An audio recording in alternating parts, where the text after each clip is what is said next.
నేనై ఉన్నాను అనేటటువంటి మాట చెప్తూ, అంటే ప్రకృతి అంతా నేనే ఆవరించి ఉన్నానని చెప్తూ, విద్యల్లో కూడా ఆధ్యాత్మిక విద్య ఉత్తమమైనటువంటి ఆ విద్య అంతా కూడా నేనే అని చెప్తూ, వాదముల్లో నేనే ఉన్నాను. వాదములు అంటే ఏంటంటే ఇక్కడ డిస్కషన్స్, నాట్ పోట్లాట కాదు. ఒక మంచి విషయం కోసం వాదనలు చేస్తూ దానిలో ఉన్నటువంటి నిజమైనటువంటి సత్యాన్ని ఏదో వెలికి తీసేటటువంటి దానిలో నేనున్నాను అనేటటువంటి విషయాన్ని కూడా స్వామి మనకి చెప్తుంది. అక్షరాణమకారోస్మి ద్వంద్వ సామాసికస్య చ అహమేవాక్షయ కాలో ధాతాహం విశ్వతో ముఖః. నేను అక్షరములో అకారమును, సమాసములో ద్వంద్వ సమాసము అయ్యున్నాను, మరియు నాశము లేనటువంటి కాలమును అయ్యున్నాను. సర్వత్రా ముఖములు గల కర్మఫల ప్రదాతం నేనే, అంటే ఈ విశ్వ విరాట్ స్వరూపం నేనే. ఈ విశ్వం అంతా కూడా నేనే. ప్రత్యేకంగా ఎట్లా ఉంటాడండి భగవంతుడు అనేది? శ్రీకృష్ణుడు లాగా ఉంటాడండి, లేదా రాముడు లాగా ఉంటాడండి, లేదా సాయిబాబా లాగా ఉంటాడనేది ఫూలిష్నెస్. అది చాలా ప్రాథమిక స్థాయిలో ఉన్నటువంటి భక్తుడు మనం మనసు నిలబడక ఏదో రూపంలో చూడాలి కాబట్టి అసలు ఆయన ఏం చెబుతున్నాడు, ఈ మొత్తం అంతా నేను, అంటే చెట్లు, భక్తులు, రకరకాలైనటువంటి మనుషులు, వస్తువులు, అసలు ఏది వాట్నాట్ అన్నీ నేనే ఉన్నాను. అట్లాగా చెప్తూ విశ్వతోముఖ అంటే భగవంతుని సర్వతోముఖుడని వర్ణించుంటే వారి అస్తిత్వము, చూపు సర్వత్రా వెలుగుతున్నదని భావం. ఈ రహస్యం ఎరిగినతో ఇక ఎవరు ఏ పాపము మనసులో కూడా చేయగలరు. అది పర్టికులర్గా ఫలానా దానిలోనే ఉన్నాను భగవంతుడు అంటే మిగతాది భగవంతుడు కాదు కాబట్టి మనం లెక్క చేయాలి. సరే, అన్నింటిలోనూ నేను ఉన్నానంటే అప్పుడు భయభక్తులు, అన్నీ ఆయనే కదా, నాతో సహా ఆయనే కదా అనేటటువంటి భావన కలుగుద్ది. లేకపోతే ఒక ప్రాంతంలోనే, ఒక ప్లేస్లోనే, లేదా ఒక ఆకారానికి చెప్తే ఆ ఒక్కదాని గురించి వేయాలంటారు అందరూ. సరే, అట్లా ఒకరు. కాబట్టి భగవంతుడు విశ్వ విరాట్ స్వరూపుడు అని చెప్తూ మృత్యు సర్వహరశ్చాహముద్భవశ్చ భవిష్యతాం కీర్తిశ్రీర్వాక్చ నారీణాం స్మృతిర్మేధా ధృతిక్షమా. సమస్తమును సంహరించినట్టు మృత్యువును కూడా నేను. గాడ్ యొక్క 3 లక్షణాల్లో జనరేటర్, ఆపరేటర్ అండ్ డిస్ట్రక్టర్ అని మనం చెప్పుకున్నాం. ఉత్పత్తి కారకుడు ఆయనే, సృష్టి మూలకుడు, పోషించేటటువంటి వాడు ఆయనే, లయం చేసుకునేటటువంటి వాడు కూడా ఆయనే.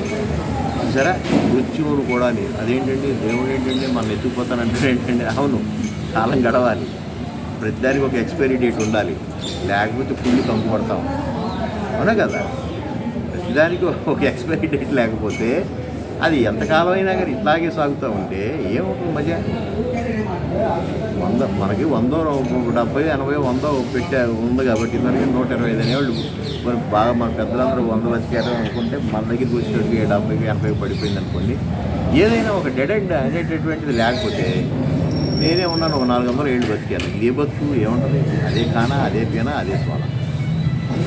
పైగా వ్యాధులు తప్పు, బాధలు తప్పు, కన్నీళ్ళు తప్పు, అన్ని తప్పు. అప్పుడైనా ఇసుకగలుగుతుందిగా. అందుకని చాలామంది వృద్ధులు అయ్యో మహానుభావుడు ఆయన తీసుకెళ్ళిపోయారేంటమ్మా, నన్ను తీసుకెళ్ళిపోయినా పర్లేదు. సరే, చాలామంది డెత్ కోసం వెయిట్ చేసేటటువంటి పరిస్థితులు ఉన్నాయి. సరే, కాబట్టి ఆ మృత్యువును కూడా నేనే అంటూ చెప్తూ ఇంకో మాట చెప్తున్నాడు. సమస్తమును సంహరించినట్టు మృత్యువు నేనే. ఇక ముందు ఉత్పత్తి కాగల సమస్తం యొక్క పుట్టుకు నేనే ఉన్నాను. మరియు స్త్రీలలో గల కీర్తి, సంపద, వాక్కు, స్మృతి జ్ఞానము, ధారణాశక్తి గల బుద్ధి, ధైర్యము, ఓర్పు అని ఈ 7 గుణములు ఉన్నటువంటి వాడిని ఉన్న నేనే. స్త్రీకి ఉండవలసిన 7 లక్షణాలు చూసారా? స్త్రీ అంటే నాట్ ఓన్లీ ఈ జెండర్ కాదు, స్త్రీ అంటే ప్రకృతి, పురుషుడు అంటే ఆ పరమ పురుషుడే పురుషుడు. పురుషుడు అంటే భగవంతుడు, ప్రకృతి అంటే స్త్రీతో పోల్చారు. ఈ ప్రకృతిలో ఉన్నటువంటి జీవరాశులన్నీ స్త్రీ అని చెప్పచ్చు. స్త్రీ అంటే స్త్రీ శబ్దానికి ఆధారభూతం, అంటే దాని మీద ఒక ఆధారపడేటటువంటి ప్రకృతి. అంటే ఈ ప్రకృతి అంతా పంచభూతాల మీద ఆధారపడి ఈ ప్రకృతిలో పుట్టినటువంటి ప్రతి జీవి కూడా పంచభూతాలకి మీద ఆధారపడింది. అవును, మరి వాయువు లేని బతకలేండి. నేను కష్టపడి సంపాదించి నా బతుకు నేను బతుకుతున్నాను అంటున్నారు, కరెక్టే. కానీ ఆయన కనుక వాయువు ఆపేసాడు అనుకోండి, మరి అంటామా లేదా? అట్లాగా ఆధారపడేటటువంటి బతికేటటువంటి ప్రతిదీ కూడా సృష్టిలో దాన్ని స్త్రీయే అంటారు. ఎవరి మీద ఆధారపడినటువంటి వాడు క్రియేటర్, సృష్టికర్త మాత్రమే పుట్టింది. కాబట్టి స్త్రీకి ఉండవలసిన లక్షణం దాన్ని మనం మామూలుగా భౌతికంగా తీసుకున్న జెండర్ పరంగా తీసుకున్నా కూడా, ఒక గృహిణి కానీ స్త్రీ కానీ అనుకున్నప్పుడు ఆ రూపంలో తీసుకున్నా కూడా స్త్రీలలో కీర్తి, సంపద, వాక్కు, స్మృతి జ్ఞానం, చూసారా, గుర్తుపెట్టుకునేటటువంటి జ్ఞానం స్త్రీలలో ఉండాలి. అలాగే ధారణాశక్తి గల బుద్ధి, ఏదైనా సాధన ద్వారా సాధించేటటువంటి ధారణాశక్తి. అంటే ఒక పేజీ అంటే అలా చదవంగానే చూసి చదవంగానే అవన్నీ లోపల పెట్టుకుని మళ్ళీ అప్పచెప్పాడు లలిత సహస్రనామం ఇలాంటివన్నీ ఈ ధారణాశక్తి స్త్రీలకు ఎక్కువే ఉంటాయి. చూసారా, శ్లోకాలు, పద్యాలు, ఇవన్నీ బాగా. అట్లాగా అవి కూడా నేనే బుద్ధి, ధైర్యం, ఓర్పు అని ఈ 7 గుణములు ఉన్నటువంటి వాడు నేనే. స్త్రీలలో గల పై 7 సద్గుణములు తానే అని భగవానుడు సెలవిస్తున్నాడు. ఈ 7 గుణములు పురుషులందరూ కూడా కానవచ్చినవి. పురుషులతో పాటు స్త్రీలను కూడా సమర్థింపదలిచినటువంటి వాడే భగవానుడు. ఈ ప్రకారం స్త్రీలోకంపై భగవానునకు ఎంతటి కరుణయో ఈ వాక్యించగలడేవు. ఎందుకంటే భగవంతుడిని నిజంగా స్త్రీ అనేటటువంటి భగవంతుని అవతార పురుషుడు ప్రతి అవతార పురుషుడు కూడా స్త్రీ గర్భం నుంచి బయటకు వచ్చినటువంటి వాడు. ఆ స్త్రీ మాతృమూర్తికి ఆ భగవంతుడికి ఉన్నటువంటి సంబంధం, అవతార పురుషుడిగా వాళ్ళిద్దరి మధ్య ఉన్నటువంటి సంబంధం విడదీయరాని సంబంధము, విడదీయలేని సంబంధము, మొట్టమొదటి సంబంధం. అంతే కదా, తల్లికి బిడ్డకి ఉన్నటువంటి సంబంధానికంటే అంతకు మించి ఏముంటుంది? ఆ తర్వాత ఇక తండ్రితో, ఆ తర్వాత ఇక ఈ చుట్టూ ఉన్నటువంటి జనాలతో. కాబట్టి అంత భగవంతుడికి స్త్రీకి ఉన్నటువంటి సంబంధం, అంటే ప్రకృతికి పరమాత్మకి ఉన్నటువంటి సంబంధం గురించి చెప్తున్నాను. సరే, అట్లాగా మీరు ఏ భగవన్నామ సంకీర్తన జరగండి, ఏ భగవంతుడి యొక్క కార్యక్రమాలు జరగండి, అక్కడ స్త్రీల జనాభా ఎక్కువ ఉంటారు, పురుషుల జనాభా తక్కువ ఉంటారు. ఆ ఇంటి ఆవిడ వెళ్తూ ఉంటే ఆ ఇంటి ఆవిడ వెనకాల వెళ్ళిన వాళ్ళం మేమంతా అట్లా వచ్చిన వాళ్ళం ఎక్కువగా ఉంటాం తప్ప ఎక్కడో ఉంటారు. కాబట్టి ఈ స్త్రీ శబ్దానికి అంత విలువ ఇచ్చాడు స్వామి, స్త్రీలకి అంత ప్రయారిటీ ఇచ్చాడు అని మనం అర్థం చేసుకుంటాం. స్త్రీలోకంపై భగవానుడికి ఎంతటి కరుణయో ఈ వాక్యంచే వెల్లడేవు. దీన్ని బట్టి స్త్రీలు అబలు, శక్తిహీనులు కారనియో, వారు కూడా పురుషుల వలె మేధాశక్తి, ధైర్యము, విద్య, వాక్కు మొదలైన అన్నీ కూడా సంపాదించవచ్చునని స్పష్టపరిచినట్లయింది. ప్రయత్నము చేతను, అభ్యాసం చేతను, శ్రద్ధ వలన ఎవరైనా అట్టి సుగుణములు సంపాదించుకోవచ్చు అనేటటువంటి విషయాన్ని కూడా దీన్ని బట్టి భగవంతుడు మనకి ఇచ్చినటువంటి గొప్ప ఇన్స్పిరేషన్ అని చెప్పాలి. రెండోది బృహత్సామ తథా సామ్నాం గాయత్రీ ఛందసామహం మాసానాం మార్గశీర్షోహం ఋతూనాం కుసుమాకరః. సామవేద గానముల్లో బృహత్సామను నేనే ఉన్నాను. అంటే ఇది కొంచెం సంగీతం తెలిసిన వాళ్ళకి తెలుస్తుంది. సామవేదం అంతా కూడా భగవంతుడు, 4 వేదాల్లో సామవేదం అంతా కూడా భగవంతుడిని సరిగమలు సారి గమ పాద నిస ఇవి అక్కడి నుంచి పుట్టాయి. సంగీతానికి ఓనమాలు పుట్టింది ఎక్కడి నుంచి అంటే వేదాల్లో నుంచి. ఇక ఆ సరిగమల నుంచి దాన్ని రకరకాలుగా వాడుతూ రకరకాల బాణీల్లోనూ స్వరాల్లోనూ దాన్ని మార్చుకోగలిగాము. చూసారా, అంటే సృష్టిలో దొరికేటటువంటి కొన్ని పదార్థాలని కలపడం ద్వారా మరొక పదార్థం లభించినట్టుగా, మరొక రూపం దాల్చినట్టుగా. ఉదాహరణకి సృష్టిలో మనకు ఉన్నటువంటి సున్నపురాయి, ఐరన్, ఇనుము ఐరన్, అలాగే ఇటుక, ఇసుక, ఇవన్నీ మనం సృష్టించింది కాదు, భగవంతుడు సృష్టించినవి.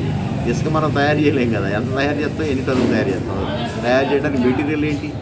ఇసుక తయారు చేయాలంటే ఇసుక మెటీరియల్ అయి ఉండాలి తప్ప ఇంక వేరే ఏమి. అది నదుల నుంచి కొట్టుకొచ్చినటువంటి ఇది అన్నమాట. దాన్ని సిమెంట్ని మరి అలాగే ఇనుముని నీళ్ళని కలిపి ఇవి ఇంత పెద్ద బిల్డింగ్ తయారు చేస్తారు మరి, చూసారా. కానీ దాని యొక్క మూలమైనటువంటి పదార్థాన్ని మాత్రం మనం సృష్టించాలి. ఇనుమును మనం సృష్టించలేము, అది భూమిలో దొరికేది. ఆ భూమి ఎక్కడ దొరుకుద్ది అంటే ఆ భూమిని ఎవరు సృష్టించారంటే అది మన చేతిలో లేని పని, అది భగవంతుడి. అంటే ప్రతిదానికి సోర్స్ అయి ఉన్నటువంటి వాడినే భగవంతుడు అంటారు.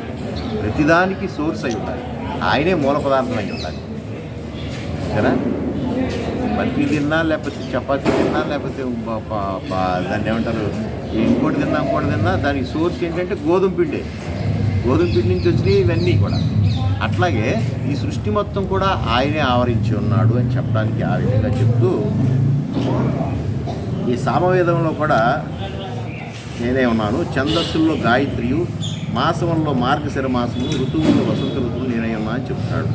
మాసాన మార్గశీర్షోస్మి, ఈ క్రింది కారణం వచ్చే మార్గశీర్ష మాసం యొక్క శ్రేష్టత్వం సూచితమవుతున్నది. ఎందుకు అంటే ఉన్న మాసాల్లో, మనకున్నటువంటి మాసాల్లో మార్గశిర మాసం, అదే మనం అంతకుముందు మొన్నటి వరకు జరిపాం కదా, డిసెంబర్ నుంచి జనవరి వరకు ఉన్నటువంటి మార్గశిర మాసంలో దాని యొక్క విశిష్టత ఏంటంటే పూర్వ మహాభారత కాలంలో సంవత్సరం మార్గశిర మాసంతో ప్రారంభమయ్యేదట. మహాభారతం 106-109 అధ్యాయాలు కావున అది అన్ని మాసములకు మొదటిది అయ్యి ఉండదు. మనం ఇప్పుడు జనవరి, ఫిబ్రవరి, మార్చి, ఏప్రిల్, మే అంటున్నాం, కానీ అసలు ఆది కాలంలో మొట్టమొదట మార్గశిరం దగ్గర నుంచి, మార్గశిరం అని, తర్వాత పుష్యం అని, తర్వాత ఇద్దరు పేర్లు కూడా మనం మర్చిపోయాం, ఎవరు వాడుకలో లేవుగా. చూసారా, ఇప్పుడు జనవరి ఎలాగో అప్పుడు మార్గశిరం అన్నమాట. అంటే మార్గశిరాన్ని నేను అని అంటే డిసెంబర్ కూడా ఆయనే. జనవరి నేను అంటే మధ్యలో ఉన్నాయి వదిలేస్తాడా అంటే కాలం అంతా నేనే ఉన్నాను అని చెప్పి. ధనుర్మాస కాలం ఆ సమయంలో మహాపవిత్రమై ఉన్నది. శాస్త్రములందరూ ఆ సమయమున మరి వ్రతోపాసాదులు చేసుకుంటూ ఉంటారు. దానికి మంచి ఫలితం కూడా ఉంటుంది. జనులకు కొత్త పంట కూడా చేతికి వస్తుంది. అనేది లైఫ్ బిగిన్స్ ద మార్గశిర మాసం. ఆ రోజుల్లో మనం దాన్ని జనవరి అని, బ్రిటిష్ వాళ్ళు వచ్చినాక దాన్ని జనవరి, ఫిబ్రవరి, మార్చి అని. అట్లాగా వాల్మీకి రామాయణంలో మార్గశిర మాసంలో సంవత్సరంలో భూషణముగా వర్ణించబడింది. భగవద్గీత ఈ మార్గశిర మాసం నుండి ఆవర్తించింది. అది విషయం. భగవద్గీత ఈ టైంలోనే ఆ మహాభారత యుద్ధం జరగటం చూసారా. మార్గశిర శుద్ధ ఏకాదశి రోజున మన గీత జయంతి ఆల్రెడీ జరిపేస్తున్నాం. నేనేమో భీష్మ జయంతి జరుపుతున్నాం కదా. భీష్మ జయంతి కాదు, భీష్మ వర్ధంతి అని చెప్పచ్చు. భీష్మ ఏకాదశి అంటే వాస్తవానికి భీష్ముడు ఏకాదశి రోజున కాదట పోయింది. నిన్న ఎవరో మహానుభావుడు చెప్పాడు, అష్టమి రోజున పోయాడంట ఆయన. అష్టమి రోజున ఆయన వరం కోరుకున్నాడంట, నేను పోయిన తర్వాత వచ్చే ఏకాదశిని నా పేరుతో జనులు పలికితే చాలు అని చెప్పి అది కోరుకున్నాడు. అయితే పోయింది అష్టమి అంట.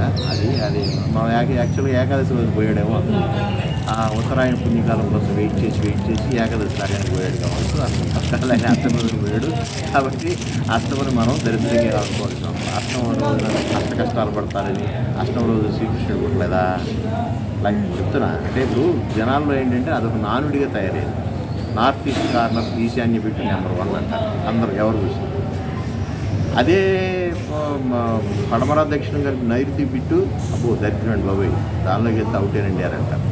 చూసారా, ఈ నార్త్ ఈస్ట్ కార్నర్ బిట్లు ఎన్నో ఖాళీగా ఉన్నాయి. ఇవాళ స్టీల్ రాజేంద్ర నగర్లో కొన్ని బిట్లు నార్త్ ఈస్ట్ కార్నర్లో ఖాళీ, అలాగే నైరుతి బిట్లు కూడా ఖాళీ. అంటే ఇది గొప్ప, ఇది తప్పు అనేవి లేదు వాస్తవానికి. అట్లాగే ఏ మాసం ఒకటి, ఈ మాసంలో ఒకటి అని కదా, అన్ని మాసాలు నావేనని చెప్తూ, అన్ని మాసాలు ఒకటేనని చెప్తూ ఇంకో మాట చెప్తాడు. వృష్ణీనాం వాసుదేవోస్మి పాండవానాం ధనంజయః మునీనామప్యహం వ్యాసః కవీనాముశనా కవిః కవీనాముశనా కవి. నేను వంశీయుల్లో వసుదేవుని యొక్క పుత్రుడు అనేటువంటి వాసుదేవుని. దీనిలో ఈ యాదవుల్లో నానా రకాల జాతులు ఉన్నాయి, నానా రకాల వంశాలు కూడా ఉన్నాయి. సృష్టి అని, ఇదేమో ఒక రకం, ఇట్లా చాలా ఆ వంశాలు చాలా ఉన్నాయి. భాగవతంలో చదివితే బోల్డ్ వంశాలు వస్తాయి. ఆ వంశాల్లో వసుదేవుని పుత్రుడు వాసుదేవుని నేను, అంటే శ్రీకృష్ణుడిని. పాండవుల్లో అర్జునుడను, మునుల్లో వేదవ్యాస మునీంద్రుడును, కవులలో శుక్రాచార్యుడై ఉన్నాను. కాబట్టి వీళ్ళంతా కూడా గొప్ప గొప్ప పురుషులు. పాండవుల్లో అర్జునుడును, మునుల్లో వ్యాసులను తానే అని భగవానుడు చెప్తే గీతను విన్నటువంటి అర్జునుడు, లిఖించినటువంటి వ్యాసులు ఇరువురు కూడా సాక్షాత్ భగవంతుడు. ఆ రోజున మహాభారత యుద్ధం జరుగుతూ ఉంటే 4, 5 విన్నారంట. ఒకరు డైరెక్ట్గా విన్నది అర్జునుడు, సరే చెప్పింది కృష్ణుడు, ఇద్దరు.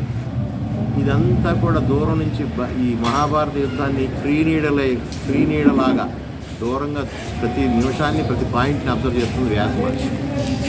చూసారా? తర్వాత ఇదంతా లైవ్ టెలికాస్ట్ ఇచ్చింది విదురుడు, ధృతరాష్ట్ర తమ్ముడు. అది ఆయన చూడకపోయినా విన్నది ధృతరాష్ట్రం. మొట్టమొదట ఈ ఐదుగురే, ఇంకెవరికి తెలియదు. ఈ 5 తెలిసినటువంటి జ్ఞానం ఇవాళ ప్రపంచంలో మనం పుస్తక రూపంలో చదువుకుంటున్నాం. కాబట్టి దండో దమయతామస్మి నీతిరస్మి జిగీషితాం మౌనం చైవాస్మి గుహ్యానాం జ్ఞానం జ్ఞానవతామహం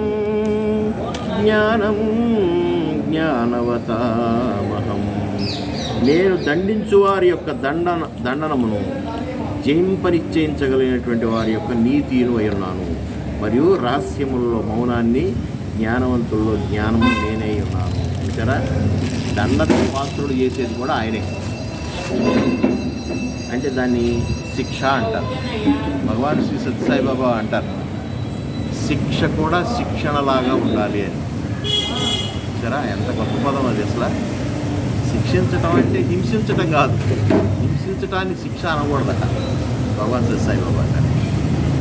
ఇప్పుడు అదే ఇతర దేశాల్లోనూ కొన్ని ఇతర ధర్మాలు ఉన్నటువంటి ముస్లిం కంట్రీస్లో వాటిలో చూడండి, చిన్న దొంగతనం చేశాడు వాడు, 5-6 రోజుల నుంచి భోజనం చేయలేదు, వాడికి ఆకలిగా ఉన్నది. చూసారా? ఎవరు అడిగినా పెట్టడం లేదు. కొట్లో దొంగతనం చేశాడు. దొంగతనానికి అక్కడ ఏ చేతితో దొంగతనం చేశాడో ఆ చేయి నరికేసేయండి అంటున్నారు. దాన్ని శిక్షణ అని ఎలా అంటారు?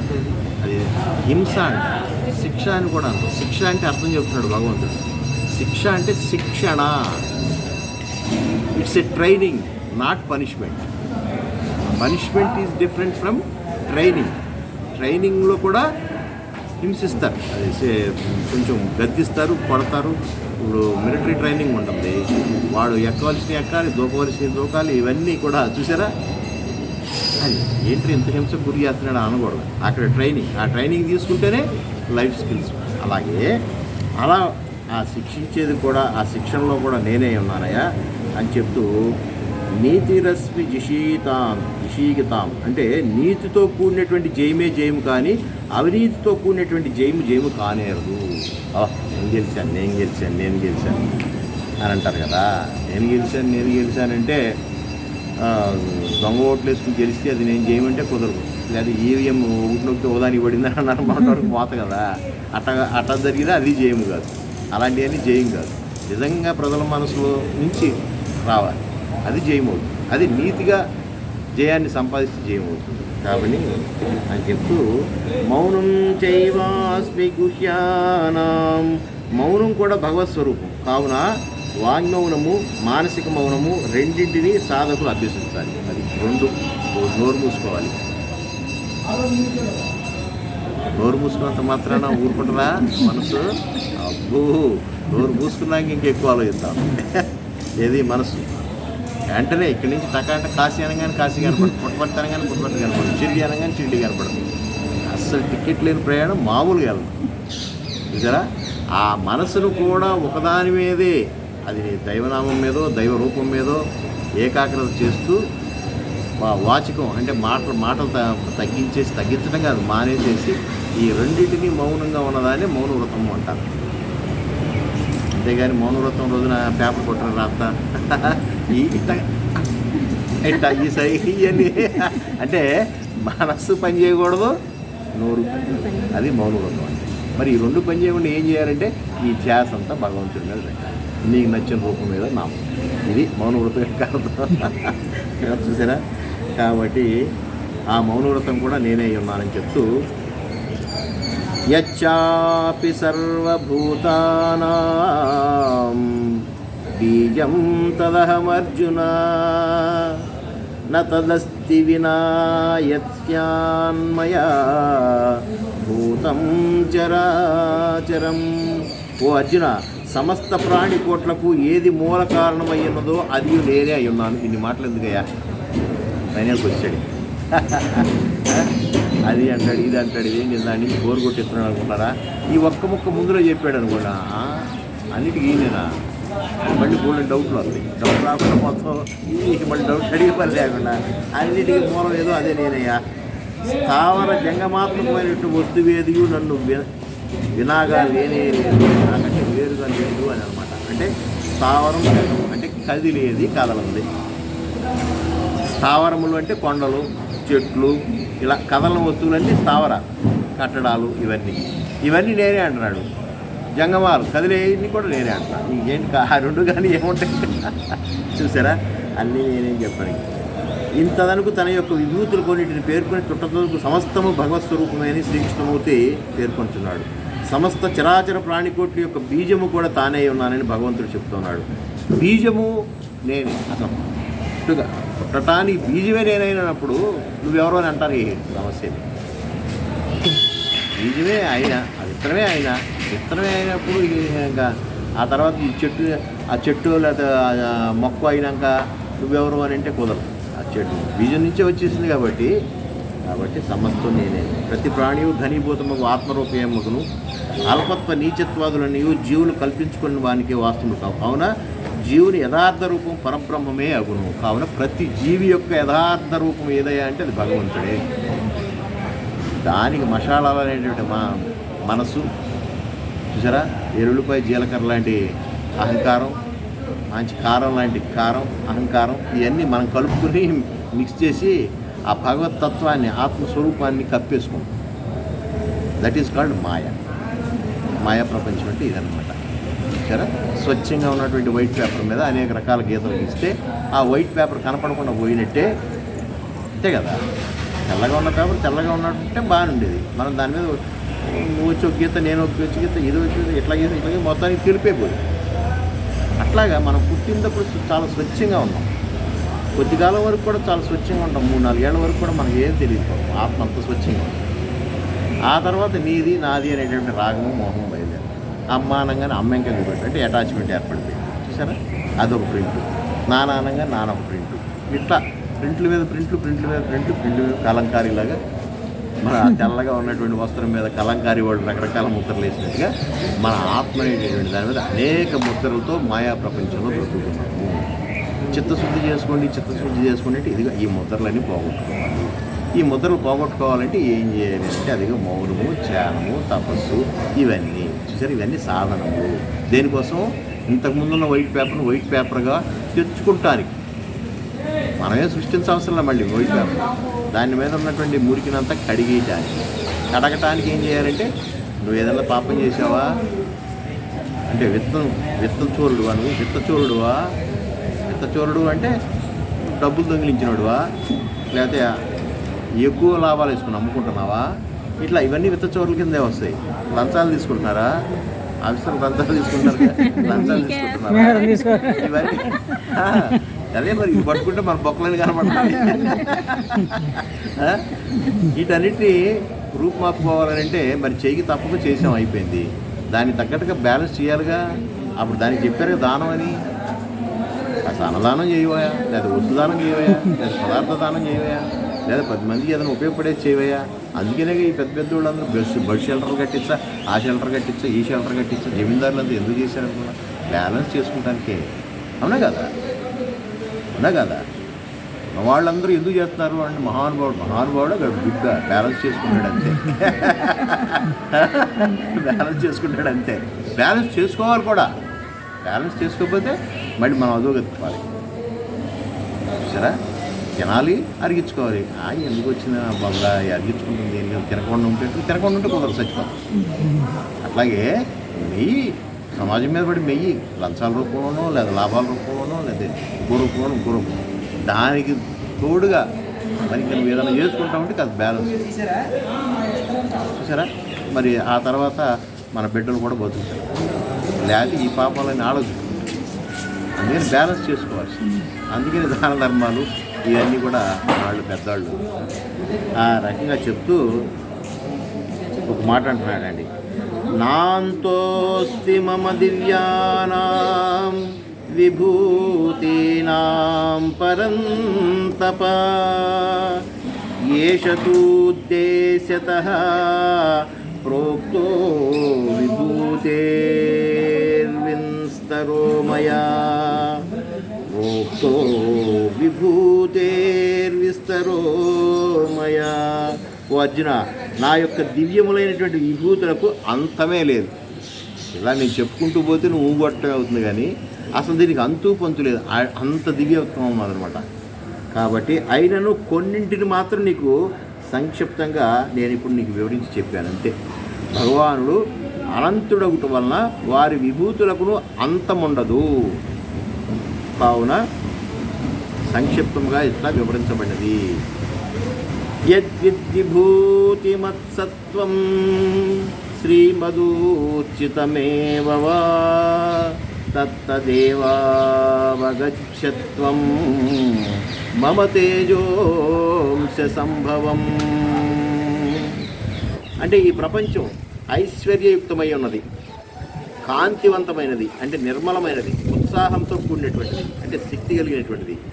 అవు వస్తువు ఏది కలదో అది నా తేజస్సు యొక్క అంశం వల్ల కలిగిందని భావిస్తుంది. కాబట్టి మనంతా కూడా భగవంతుని యొక్క తేజస్వరూపమే అనేటటువంటి విషయాన్ని మనం గుర్తుపెట్టుకుని జ్ఞానైశ్వర్యము, మనోనిర్మలత్వము, ధర్మము ఏళ్ల మోక్షము ఏళ్ల ఉత్సాహము ఎచ్చట ఉండునో అచ్చట సాక్షాత్ పరమాత్మే వెలుగుతున్నాడని గ్రహించారు.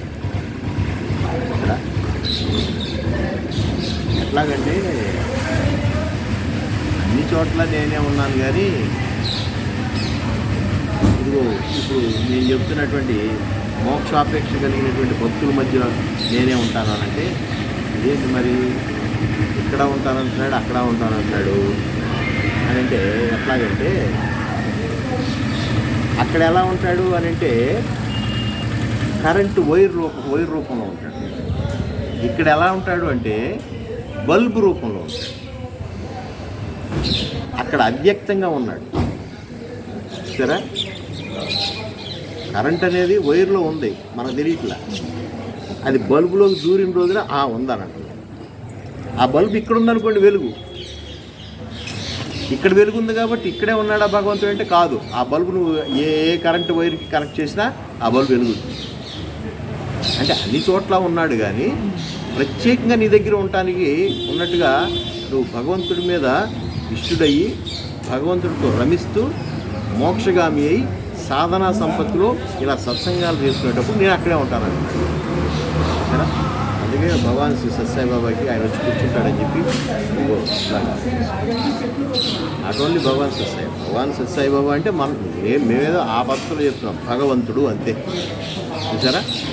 అందుకని ఇట్లాంటి మరి తేజోవంతమైనటువంటి మోక్షగామి అయినటువంటి వాళ్ళ హృదయాల్లో నేనే ఉంటాను, అక్కడే ఉంటాను నేను అని చెప్తూ అథవా బహునైతేన కిం జ్ఞాతేన తవార్జున విష్ణవ్యాహమిదం కృష్ణ మేఘాంశేన స్థితో జగత్తు. అర్జున, లేక విస్తారమైనటువంటి జ్ఞానంచే నీకేమి ప్రయోజనము? ఎందుకయ్యా నీకు అన్నీ నాతో ఇన్ని చెప్పించుకుంటావు? చివరికి స్వామి అని చెప్తున్నాడు అన్నమాట. విస్తారమైనటువంటి జ్ఞానం వల్ల నీకు ఉపయోగం ఏంటి? పంచదార చిలకని ముక్కు కొరికినా తీపిగా ఉండును, ముడ్డి కొరికినా తీపిగా ఉండు. అవునా కదా? మొత్తం పంచదారే ఉంది కాబట్టి. అవునా? ముక్కు కొరికిన తర్వాత ఇక్కడ తీగా ఉంది, కానీ ఆ చివరి కొరికితే ఎట్లా ఉంటుందని ఎవడన్నా అంటాడా? అట్లాగా నా గురించి ఎంత తింటావయ్యా, నీకేం బోరు కొడతలేదా? అంతా నేను అన్నప్పుడు అర్థం చేసుకోండి.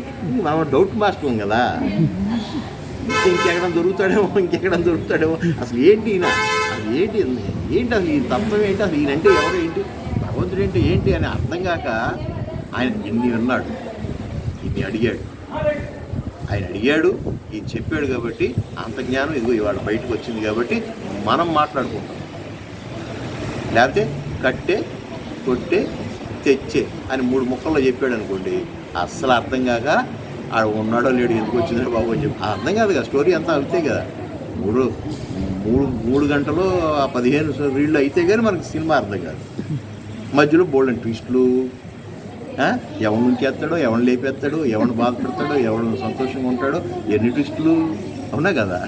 అందుకని భగవంతుడు అంటున్నాడు, ఎందుకు వచ్చింది ఇవన్నీ? ఈ విస్తారమైనటువంటి విభూతి జ్ఞానం చే నీకేం ప్రయోజనమయ్యా? నేను ఇన్ని చెప్పాను. నేనే జగత్తునంతను ఒక్క అంశము చేత వ్యాపించి ఉన్నాను అని తెలుసుకో. ఎంత జగత్ అంట ఆయనలో ఉన్న ఒక్క అంశ అంట, ఒక్క అంశ. చూడండి, ఆ ఒక్క అంశకే ఇంత జగత్ ఏర్పడింది. జగత్ అంటే నాట్ ఓన్లీ భూ ప్రపంచం. మనం అనుకున్నాం చాలాసార్లు, ఈ ఒక్క భూమి కాదు, ఇలాంటి గ్రహాలు ఎన్ని ఉన్నాయి, ఇవన్నీ కలిపితే ఒక పాలపుంత. ఈ కోటాను మళ్ళీ ఈ సూర్యుడు బోళ్ళని ఉన్నారంట, ఈ నక్షత్రాలు బోళ్ళని, ఈ చంద్రుళ్ళు బోళ్ళంతమంది ఉన్నారంట. వీళ్ళందరూ కలిపితే ఒక పాలపుంత. ఇలాంటి పాలపుంతలు ఎన్ని ఉన్నాయో తెలియదంట. ఇదంతా కలిపితే జగత్. ఇదంతా కూడా ఆయన యొక్క ఒక్క అంశ.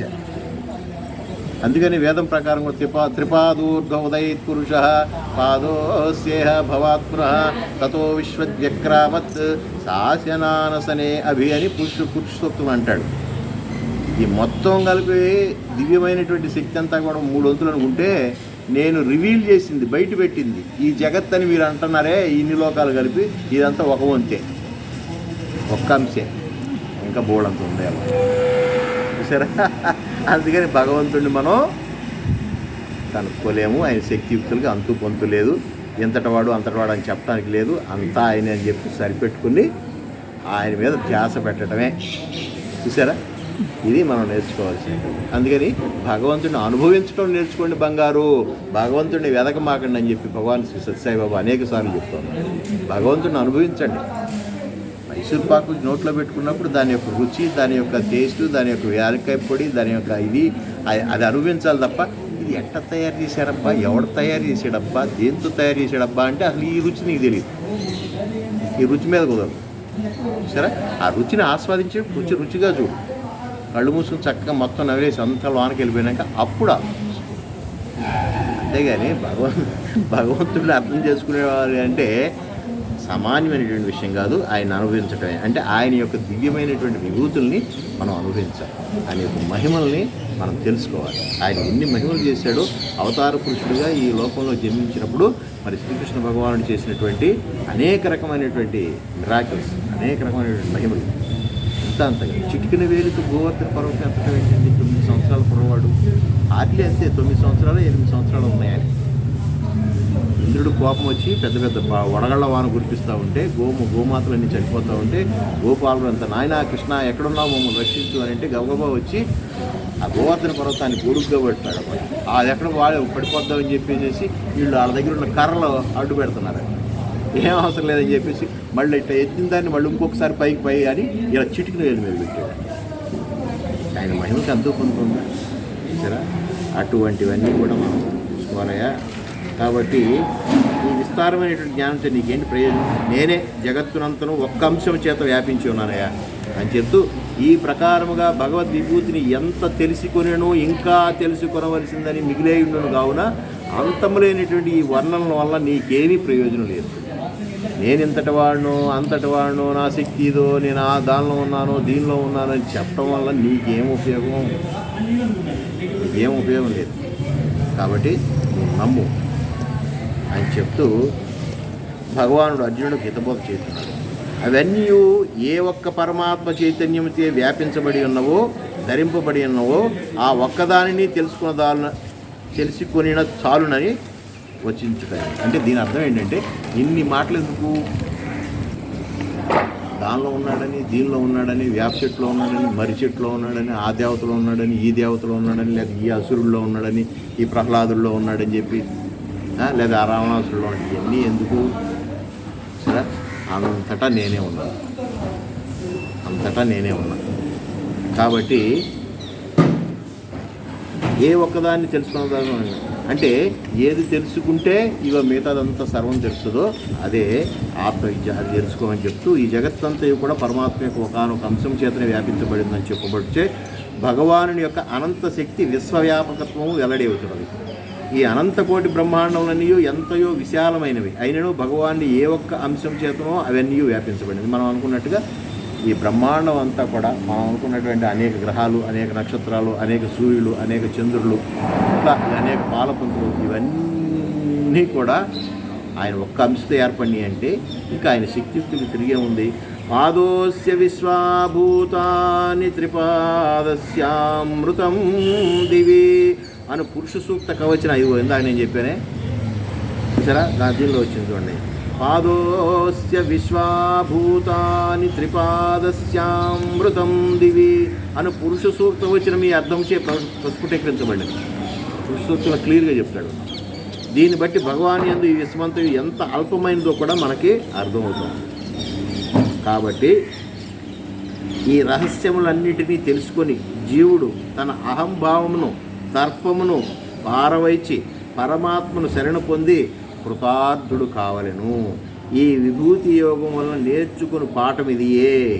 అది భగవంతుడు ఉన్నాడా, ఎక్కడున్నాడు, ఉంటే చూపెట్టు, ఇటువంటి క్వశ్చన్లన్నీ కూడా పక్కన పెట్టి ఉన్నాడు, అన్నింటినా ఆయనే ఉన్నాడు.